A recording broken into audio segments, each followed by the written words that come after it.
Olá empresário, olá seguidores, sejam bem-vindos a mais um vídeo aqui do nosso canal, onde vamos falar hoje sobre a capacidade de pagamento da PGFN, tudo aquilo que você precisa saber. Nós falamos sobre essa questão da Capag em dois vídeos pequenos na semana passada e hoje nós vamos falar um pouco, destrinchar um pouco mais sobre o tema. Se você estiver gostando do nosso canal, né, se inscreva, deixe aí o seu joinha e se inscreva nas nossas redes sociais para que você possa saber quando nós subirmos um material como esse aqui. Né? Então, hoje falando sobre Capag, o que vem ser a Capag? Né? O que é a capacidade de pagamento? Né? A Capag ela é um conceito fundamental para negociações de dívidas com a PGFN. Né? É um estudo que a PGFN faz para definir qual que é a real capacidade de pagamento que um contribuinte tem, e ela usa esse estudo como base para oferecer descontos em juros, multas e encargos e alongar o prazo de parcelamento do cliente em caso de negociação de dívidas tributárias. Né? A importância da Capag para os contribuintes é porque quanto ela tem o rate, né? O rate dela é A, B, C e D, que quando ela está em C e D, o contribuinte consegue reduzir o valor total da dívida e facilitar o pagamento. Ele consegue negociar prazos mais longos que se encaixam à realidade financeira e com isso ele alcança acordos mais vantajosos com a PGFN. Nós já fizemos algumas revisões de Capag que trouxe grandes benefícios a grandes clientes, né, descontos substanciais e que coube dentro do bolso dele. Daí a importância da Capag. Né? Mas como que essa Capag ela é calculada pela PGFN?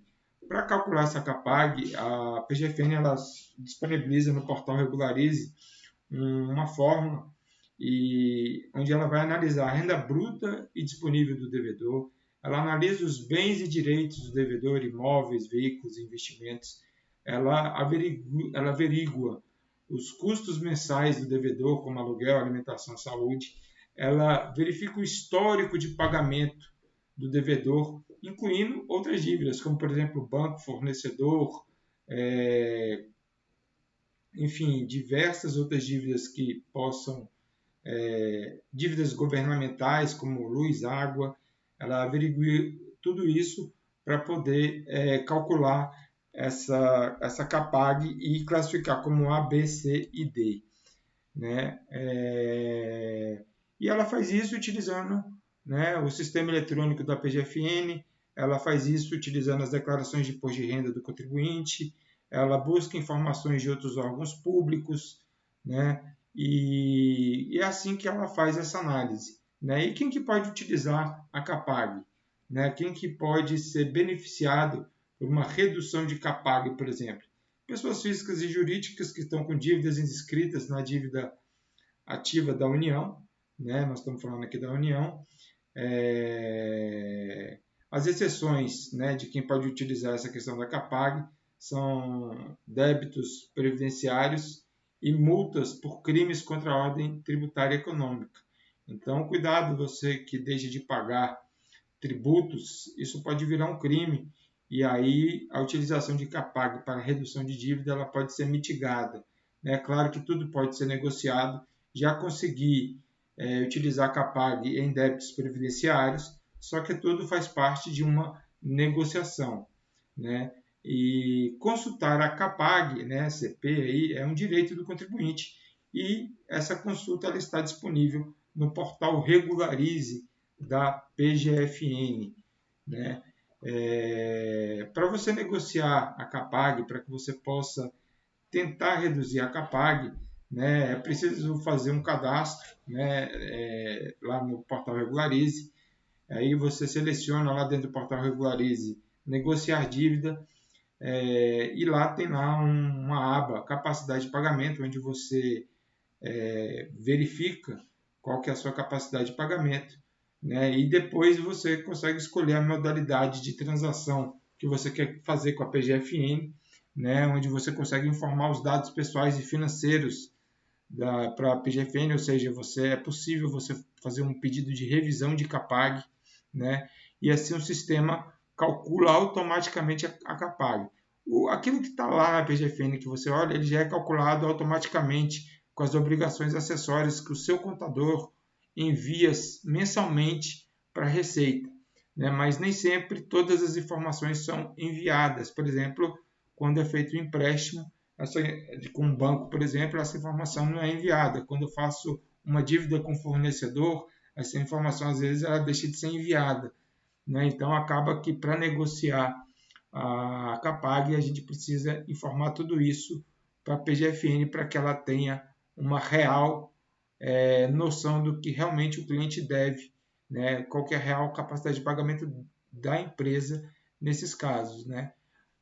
Aí com isso, com esses dados todos, a PGFN ela faz a análise, apresenta uma proposta e negocia os termos do acordo, que pode ser um acordo de adesão normal, né, como esse edital 1 de 2024 que está aberto para capacidade de pagamento, ou mesmo pode enquadrar a empresa na transação individual simplificada e na transação individual comum.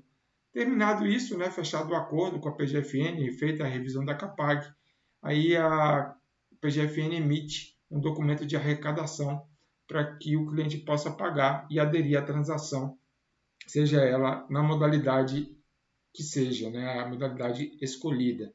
As vantagens de negociar usando a CAPAG é a redução de até 99% de juros, multas e encargos. Né? Nós nunca vamos conseguir reduzir o valor principal, isso é importante dizer, tá? O cliente às vezes ele pode conseguir um parcelamento em até 120 vezes, tá? Em alguns casos, a depender da negociação, pode chegar a 145%, tá bom? 145 vezes, por cento não, 145 vezes, né, de parcelamento, tá? O cliente vai dar sempre uma entrada mínima aí de 6%, que pode ser dividida em até de 6 a 12 vezes, né?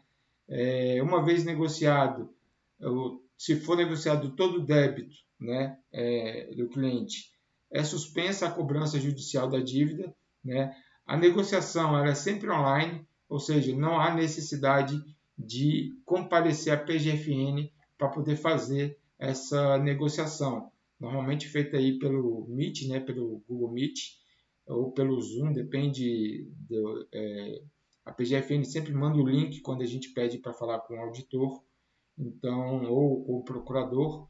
Então, não há necessidade de eu comparecer à PGFN, eu posso fazer isso de maneira online. Né?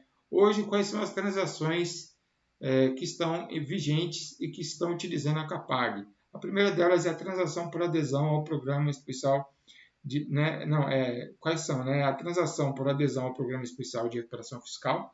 Né? E quais são? A primeira é o edital 1 de 2024, transação por adesão pela capacidade de pagamento, a transação individual simplificada e a transação individual por proposta do contribuinte. Tá? Nós já vamos falar isso aqui mais detalhadamente. Né? No edital 1 de 2024, né, o cliente em geral dá uma entrada de 6%, tá? Que pode ser parcelada em até 12 vezes, às vezes ele é parcelado em 6 vezes, dependendo do porte da empresa, tá? Mas ele pode chegar até 12 vezes e o saldo remanescente do débito depois dessa entrada é parcelado em até 108 vezes, isso de acordo com as regras do edital 1 de 2024 que está vigente até agora, 30 de 4 de 2024. Mas a CAPAG também ela pode ser utilizada para transação individual simplificada, que é uma transação perene, ou seja, ela está sempre vigente o ano inteiro.